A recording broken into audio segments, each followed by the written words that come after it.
তবলিগ জামাতের বিভক্তির পর দুটা পক্ষ হয়ে গেছে না? আপনারা মনে করি দোনো পক্ষ সঠিক রাস্তায়? দোনো পক্ষ সঠিক রাস্তা না। মৌলানা সাদ সাহেবের অনুসারীরা সঠিক রাস্তায় নাই। মৌলানা সাদ সাহেব এখনো দৈনিক এই যে 14 তারিখ, আজকে কত তারিখ? 16। এই 14 তারিখের বয়ান আমার কাছে আছে, 14 তারিখের বয়ান।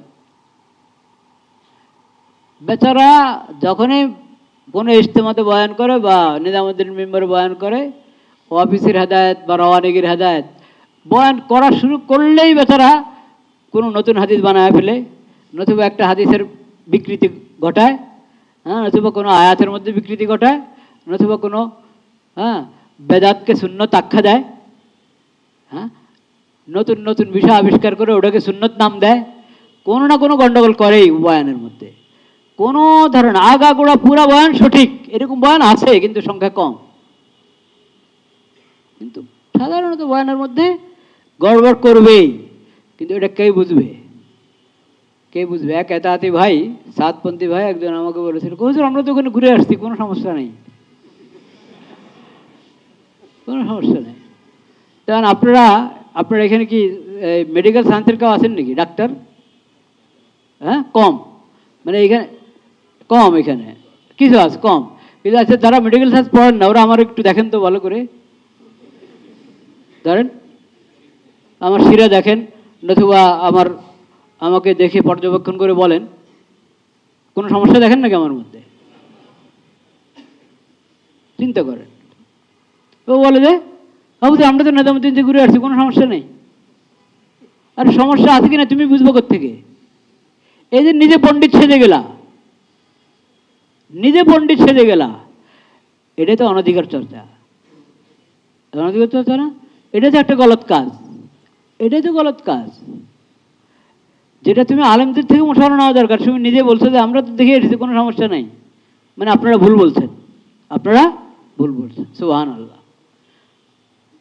সাতপন্থীদের এতাতিরা যে গলত রাস্তায়, ভুল রাস্তায়, এটা বুঝার জন্য অনেক গভীর এলেমের দরকার নাই। এটা এমনি বুঝেন, যারা টঙ্গিতে মুসল্লিদেরকে জবা করে, ওদের অধিকার আছে তবলিগ করার?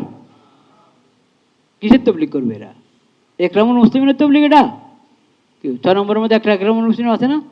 তুমি মানুষ জবা করছো, হাত ভাঙছো, পা ভাঙছো, মাথা ভাঙছো।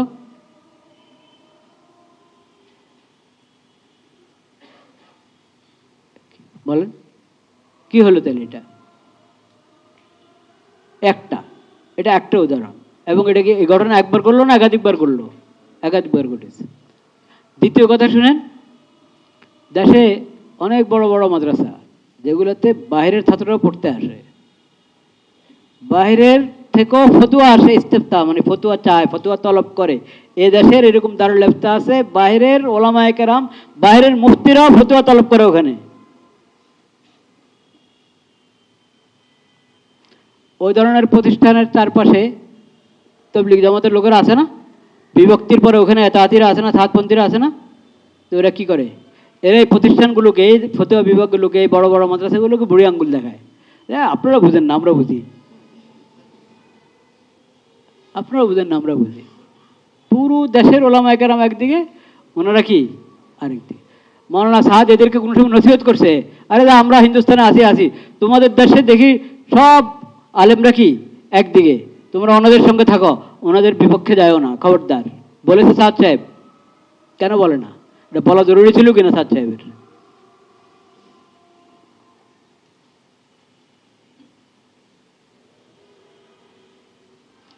তো যদি আমাদের সাথীরা কাজের মধ্যে সুস্তি করে, অবহেলা করে, তাহলে ময়দান তাদের জন্য খালি। এরপর যত ছাত্র সাতপন্থীদের সঙ্গে যাবে, আমাদের এলাকায় হয় কি, আমাদের ছাত্ররা তশকিল করে রাখে, প্রস্তুত করে রাখে, বের হবে 3 দিনের জন্য বা 1 সপ্তাহের জন্য, 10 দিনের জন্য বের হবে, চিল্লার জন্য বের হবে। ওই এতাতিরা এসে ওদেরকে নিয়ে যায়, ফুসলে প্রস্তুত করলো আমাদের লোকেরা, ওরা নিয়ে যাচ্ছে। প্রস্তুত করার পরে নিয়ে যায়, আর ওরা আপনি যদি কিচ্ছুই করেন না, তো পুরো ময়দানে তাদের জন্য খালি। তো ওগুলোর দায় আপনার উপরে আসবে কি আসবে না? আসবে, হ্যাঁ, সূরা নাদামের সাথীরা যদি কাদের মধ্যে দুর্বল হয় আর সেই কারণে সাতপন্থীদের পাল্লা ভারী হতে থাকে, এটার দায়, এটার গুনাহ সূরা নাদামের ওই সাথীদের উপরে আসবে যারা কাদের অবহেলা করে কাজ কি কমিয়ে দিয়েছে, কাজ ছেড়ে দিয়েছে। খেয়াল করেছেন কথা? এটা মনে রাখবেন। তাহলে আমরা কাদের মধ্যে চাঙ্গা হবো তো ইনশাআল্লাহ। আল্লাহ তৌফিক দান করেন। আচ্ছা, কেউ নতুন নতুন কিছু ওজোর বের করেছে যে ওজোর আপনারা বলেন ওলামা কেরামের সাথে সম্পর্ক রাখতে, এটা আগেও বলা হতো, কিন্তু বিভক্তির পরে এখন তো ওরা হলো আলেম বিদ্বেষী, এরা হলো আলেমপন্থী নাকি? আচ্ছা, 10 দিন 3 দিন শেষ। এটা ভালো হলো না খারাপ হলো? খারাপ। সমন্বয় করতে হবে। কি করতে হবে? সমন্বয় করতে হবে, সমন্বয় করতে হবে। এই কথাটাই আমি বলতে চাচ্ছি, আমাদের একটার কারণে আরেক কাদের ক্ষতি না করি, এক কাদের নাম দিয়ে আরেক কাদের কি ক্ষতি না করি, বরং যে কাজগুলো আমাকে করতে হবে ওটার জন্য নিজামুল আওকাত বানাই। কি বানাই? নিজামুল আওকাত মানে সময় সঞ্চয়, সময়ের একটা বিন্যাস, সুন্দর বিন্যাস। আমার কতটা কাজ, কতটুকু সময়, এটা ভাগ করতে হবে। এবং আমাকে কি করতে হবে? আমার যে মূল সাবজেক্ট, এ কথা খেয়াল করে শুনেন, বেশি লম্বা করবো না কথা, ইনশাল্লাহ শেষ করে দেবো। হ্যাঁ, নামাজ 9টায়, কিন্তু তাদের পড়াশোনা আছে না, পড়াশোনা করবে এখানে একটা হল। হ্যাঁ, কি কি বলছিলাম? সময়সূচি ঠিক করা, মানে আমার কয়টা কাজ এবং আমার কি পরিমাণ সময়, তো কোন কাজের জন্য কি পরিমাণ সময় বরাদ্দ করলে আমি সব কাজ করতে পারবো। সব কাজ তার প্রতিদিন থাকে না, ওটা একটা ভাগ। কোন কাজ প্রতিদিনের, কোন কাজ সপ্তাহে 1 দিন 2 দিন, কোন কাজ ওইভাবে অভিজ্ঞ সাথী যারা, পুরানো সাথী যারা, তাদের সাথে পরামর্শ করে কি করব, ঠিক করব। আর সবচেয়ে বড়, সবচেয়ে বেশি প্রাধান্য দিতে হবে যেটা আমার সাবজেক্ট, ওটাকে। আমি ছাত্র, আমি ছাত্র, আমার পড়াশোনা হলো 1 নম্বর। পড়াশোনা কি? পড়াশোনার জন্য যে পরিমাণ সময় দেওয়া দরকার ওটা আমি দিচ্ছি কিনা।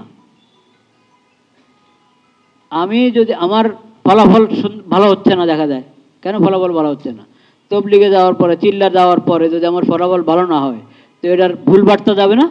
অন্য ছাত্ররা কবে যে দেখছো এরা তবলিগ করে, চিল্লা লাগায়, ওদের তো ফলাফল ভালো নয়, পড়াশোনা পিছু পড়ে যায়।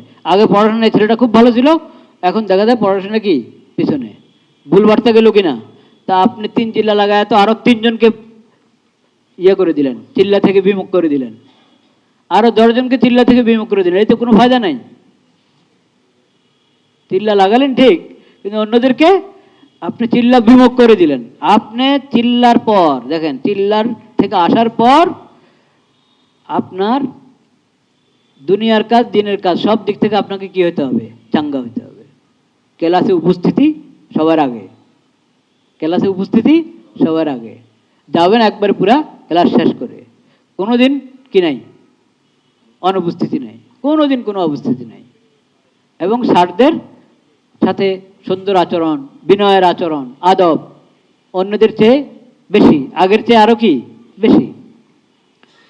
তো এখন সবাই বলবে যে না, এই তো ভালো ছেলে, এই 3 চিল্লা লাগিয়ে আসলো, 1 চিল্লা লাগিয়ে আসলো, হ্যাঁ 10 দিন সময় লাগিয়ে আসলো, আমরা দেখি তো পড়াশোনা তো 1 নম্বর, আবার আদব আখলাকও কি 1 নম্বর, তুই ভালো ছেলে, খুশি হবে। তো তুই চিল্লা দা, ওই যে তোর ওই সহপাঠী চিল্লা গেছে, তুই কি চিল্লা দা, তুই 10 দিন লাগায়, বলবে কি বলবে না? বলবে। এমনভাবে আমাদেরকে কাজটা করতে হবে যাতে আমার কাজ দেখে অন্যরা এই কাজের দিকে রুজু করে, আমার কাজ দেখে, আমার আচরণ দেখে, আমার অবস্থা দেখে অন্যরা এই কাজ থেকে বিমুখ হয়ে যায়। এইভাবে যদি আমি কাজ করি তাহলে কাজ করার চেয়ে না করা ভালো। আল্লাহ সুন্দরভাবে করার তৌফিক দান করেন। তো পড়াশোনা আপনার আসল কাজ, ফলাফল সুন্দর করা না, শুধু আপনার সাবজেক্টে আপনাকে পণ্ডিত হতে হবে। আপনার সাবজেক্ট এত সুন্দর করে ভালোভাবে পড়তে হবে, আত্মস্থ করতে হবে, যাতে এই বিষয়ে আপনি অবদান রাখতে পারেন, সফলতার স্বাক্ষর রাখতে পারেন, বড় অবদান রাখতে পারেন। ওইভাবে আপনাকে পড়াশোনা করতে হবে। পড়াশোনা কোরবান করে চিল্লা না, এটা আমরা পক্ষে না, ওনারাও পক্ষে না। কি আপনারা কাকড়ালারা পক্ষে নাকি? ওনারা দেখেন, ওনারা ওনাদের সাবজেক্টে কত পণ্ডিত। ওনারা তবলিগও করেছেন, ডাক্তারের মধ্যে 1 নম্বর। তবলিগ করেছেন, ওনার সাবজেক্টে উনি কি 1 নম্বর। আপনার সাবজেক্ট কি? ওরে আল্লাহ, ওটা নাম উচ্চারণ করতে পারবো কিনা আমি কি জানি। হ্যাঁ, ডক্টর আনোয়ারুল করিম ছিলেন বুয়েটের, প্রফেসর হামিদুর রহমান সাহেব ছিলেন।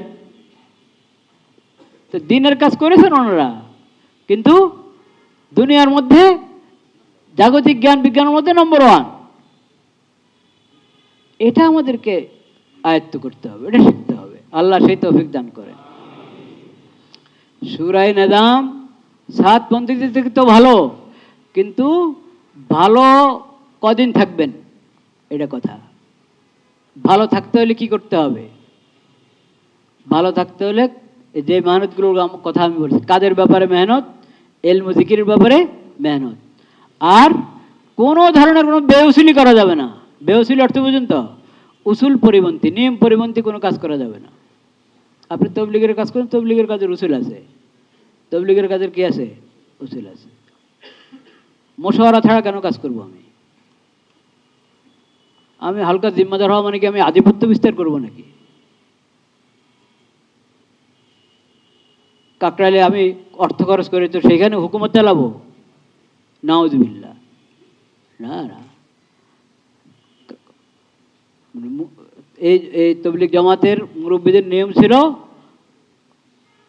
অর্থ দিবা পিছনে থাকবা, অর্থ দিবা পিছনে থাকবা, মিম্বরে তোমার জায়গা নেই। অর্থের বলে মিম্বর, অর্থের বলে মাইক, এটা তবলিগের উসুলে নাই, বিলকুল নাই। অর্থ দিয়ে তুমি তবলিগে শুরু করতে দাও, পিছনে থাকো। আল্লাহর জন্য অর্থ দিচ্ছ, আল্লাহর জন্য ইখলাসের সাথে অর্থ দিয়েছ, এই জন্য তোমার মেহনত মাফ না, অর্থ দিচ্ছ চিল্লা মাফ, এগুলো নাই। বা আমি মেহনত বেশি করছি কাজের মধ্যে, এখন আমাকে হালকার জিম্মাদার বানিয়ে দেওয়া হয়েছে, আমি জিম্মাদার মানে সবার উপরে আক্রমণ করতে থাকবো, খারাপ ব্যবহার করতে থাকবো, আমার মত আমি চালাতে থাকবো মুশওয়ারার বাইরে।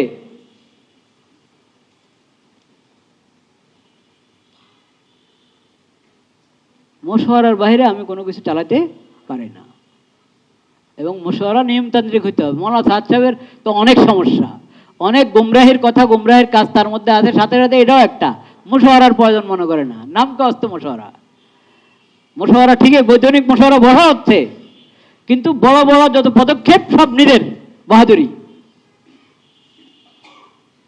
নিয়মতান্ত্রিক মুশওয়ারা, মুশওয়ারার যে উসুল আছে, উসুল হিসাবে মুশওয়ারা হইতে হবে, যথাযথ মুশওয়ারা হইতে হবে। মুশওয়ারার বাইরে যাবেন না ভাইরা আমার, মুশওয়ারার বাইরে যাবেন না। এই কাজ ব্যক্তিকেন্দ্রিক না, এই কাজ ব্যক্তিকেন্দ্রিক না, এটা মনে রাখতে হবে। শেষ কথা, এরপরে ওই ডক্টর আব্দুর রহমান সাহেব স্যার, আমি তো ছাত্রদের সঙ্গে বলছি, স্যারদের জন্য আলাদা, আমি তো ছাত্র ভাইদের সঙ্গে বলছি। স্যাররা আছেন, কিন্তু স্যাররা তো স্যার। লা ইলাহা ইল্লাল্লাহ। এটা তো আমি ভালো মুসিবতে পড়ি। বিভিন্ন ভার্সিটিতে স্যাররা একদিকে, ছাত্ররা আরেকদিকে। স্যারদের অনেকে সাতপন্থী, ছাত্ররা ঠিকই সুরে নিজামের সাথে আছে। এখন বেচারারা কি করবে? স্যারের আদব রক্ষা করবে না হকের দিকে থাকবে? তা আমি বলছি সমন্বয় করতে হবে। এটা তোমাদের জন্য মুসিবত, এটা মুসিবত তোমাদের জন্য যে স্যার একদিকে টানে, হক আরেক দিকে কি টানে। নিয়ম ছিল হক যেদিকে, স্যারও ওইদিকে নিবে। কিন্তু এখন এরকম অনেক স্যার হয়ে গেছেন যারা হক না সাদ, হকের দরকার নাই, সাদের দিকে টানে, নিজামুদ্দিন দিকে টানে। এবার নিজামুদ্দিন ভুল হক আর সহি হক, সাদ হক হক আর গুমরা হক, ওটা দেখার বিষয় নাই, সাদ আর নিজামুদ্দিনের দিকে টানবে। কি বলবো, তাদের আদব রক্ষা করতে হবে, তাদের আদব রক্ষা করতে হবে, বিনয়ের সাথে আচরণ করতে হবে, যেহেতু স্যার। কিন্তু তিনি আমাকে গুমরাহির রাস্তার দিকে নিচ্ছেন, বুঝাচ্ছে এগুলো, আরে এগুলো পলিটিক্যাল বিষয়। আরে পলিটিক্যাল বিষয়, নবী রসুলের সমালোচনা করে, সাহাবায়ে কেরামের সমালোচনা করে, ইমামদের সমালোচনা করে, এটা পলিটিক্যাল বিষয় হলো? এটা কিসের কথা হলো? কোন রাজনৈতিক দল আছে নবী রসুলের সমালোচনা করে, সাহাবায়ে কেরামের সমালোচনা করে, বিভিন্ন শরীয়তের বিভিন্ন পরিভাষার আধুনিক ব্যাখ্যা দাঁড় করা, যে আধুনিক ব্যাখ্যা সাহাবায়ে কেরাম তাবেঈনদের ব্যাখ্যার সাথে কি করে না, মিলে না। পলিটিক্যাল হলে কি ধরনের, এটা কি সিয়াসত, ওই পলিটিক্যালের জন্য সব মাফ হয়ে যাবে এগুলা? তা আমি বলি, স্যারদের আদব রক্ষা করতে হবে, তাদের সাথে বিনয়ের আচরণ করতে হবে। কিন্তু তাকে আপনি দ্বীনের বিষয়, এটা তো ওনার সাবজেক্ট না, উনি যে সাবজেক্ট পড়ান সেটা না ওনার সাবজেক্ট। সাদ সাহেব হকের উপরে না গুমরাহির রাস্তা, এটা তো ওনার সাবজেক্ট না, এটা তো ওলামায়ে কেরামের সাবজেক্ট। তুমি ওলামায়ে কেরাম বলছেন সে গুমরাহ, সে আপনাকে গুমরাহির দিকে টেনে নেয়। আলেমরা বুঝে না, তবলিগ বুঝে না আলেমরা। হ্যাঁ, আলেমরা ধোঁকা খেয়েছে, আলেমরা ধোঁকা খেয়েছে, তা আপনি ধোঁকা খান না কেন? আলেমরা ধোঁকা খায় আর আপনি একবারই ফেরেশতা হয়ে গেছেন, আপনি ধোঁকা খান না। আমার কথা হলো, তাদের আদব রক্ষা করো, কিন্তু তারা গুমরাহের দিকে টানলে সেখানে কি সাড়া দেওয়া যাবে না। ছাত্র ভাইদেরকে আমি শেষ কথা যেটা বলতে চাচ্ছি, ভাই এখন মিডিয়ার জমানা, এখন যেরকম হকের দাওয়াত এরকম গুমরাহির দাওয়াত, সব দাওয়াতে চলে, সব দাওয়াত কি চলে। যখন মিডিয়া জমানা ছিল না তখনও চলতো, কিন্তু এখন অনেক সহজ হয়ে গেছে, অনেক সহজ। আপনার ভার্সিটিতে হিজবুত তাওহীদের দাওয়াত নিয়ে আসবে, ওই দাওয়াতে আপনি সাড়া দিলে ইমান শেষ। আহলে কোরআন দাওয়াত নিয়ে আসবে, ওই দাওয়াতের সাড়া দিলে ইমান শেষ। বুঝতে পেরেছেন? হাদিস অস্বীকারীরা দাওয়াত নিয়ে আসবে, ওটাতে সাড়া দিলে ইমান শেষ।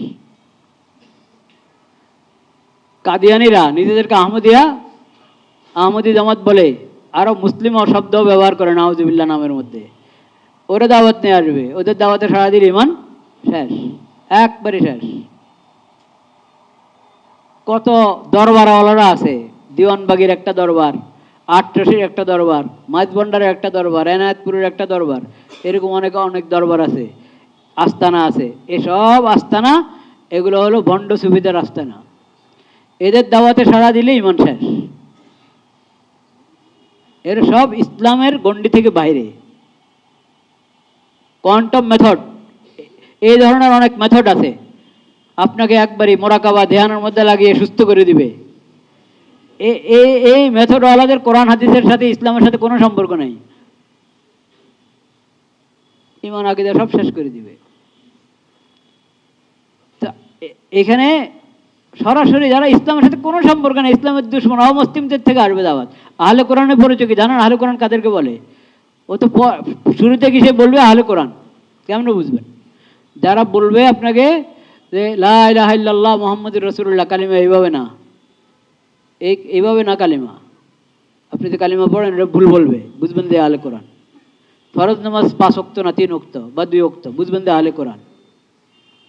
কিন্তু অনেক আহলে কোরআন আছে, ফরজ নামাজ নিয়ে কথা বললে ভাবছে তাড়াতাড়ি ধরা পড়বে, এই জন্য বলো না 5 ওয়াক্তে, ঠিক আছে 5 ওয়াক্ত, কিন্তু এটা আহলে কোরআন। কবরের আযাব অস্বীকার করে যারা, কবরের আযাব টাযাব কিচ্ছু নাই, মুনকার নাকির কি সুয়াল করবে, আমাকে কি কয় সুয়াল টুয়াল, বুঝবেন যে আহলে কোরআন, বুঝবেন এই আহলে কোরআন। আর আহলে কোরআনের খপ্পরে পড়া মানে হলো কোরআন অবমাননা, রসুল অবমাননা, কমপক্ষে 2টা কুফর, কোরআন অবমাননা, রসুল অবমাননা।